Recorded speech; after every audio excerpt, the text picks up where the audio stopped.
Bonjour chers amis, bienvenue à Pâques, une parole. Oui, j'ai réenregistré la capsule de ce matin parce que quand même, quelle joie d'avoir un nouveau pape, Léon XIV.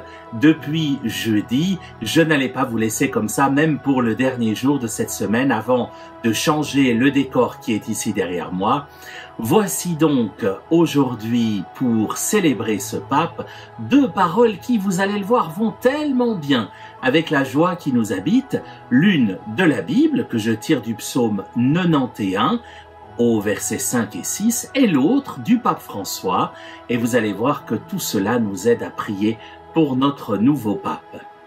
Commençons par la Bible. « Tes œuvres me comblent de joie, devant l'ouvrage de tes mains je m'écrie que tes œuvres sont grandes, Seigneur. » Pas besoin de vous faire un dessin, je trouve que l'Esprit Saint a fait une très grande œuvre en nous proposant ce pape venu d'Amérique, humble, ému lors de son élection jeudi soir, un pape qui fait certainement l'unanimité, un subtil chemin de crête entre les uns et les autres. Quel beau choix nous a offert l'Esprit Saint. Je mets cette parole de la Bible en lien avec notre défunt pape François, dont je continue à égrener les pages du calendrier. Il nous disait « Parfois, la charité semble s'éteindre dans bien des cœurs, mais elle ne s'éteint jamais dans le cœur de Dieu. » J'entendais quelques jours avant le conclave plein de commentaires. Alors nos médias sont toujours plus intelligents les uns que les autres, avec leurs papes habilés, les préférés, ceux qui sont en tête de liste, n'est-ce pas? La force est de constater qu'encore une fois ils se sont plantés, puisque celui qui est sorti du chapeau n'était pas dans les pronostics de nos médias.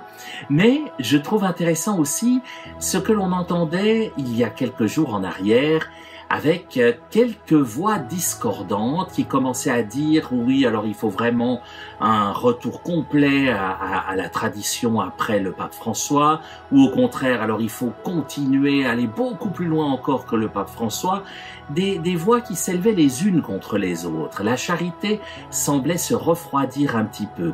Alors que, tout à coup, depuis jeudi soir, eh bien, on n'entend plus du tout cela, et on entend des voix d'un côté comme de l'autre, du côté progressiste comme du côté traditionnaliste, qui nous disent c'est le bon, c'est la bonne personne, c'est celui qu'il nous fallait.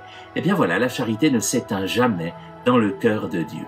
Prions pour notre pape Léon, et retrouvons-nous demain, dimanche, pour la 4e semaine du temps de Pâques, dans un autre décor, mais vous avez bien compris, je pense, que tout au long des 7 semaines de Pâques, c'est l'eau qui est un peu le fil rouge de ce Pâques, une parole, et je vous emmène au bord de différents lacs.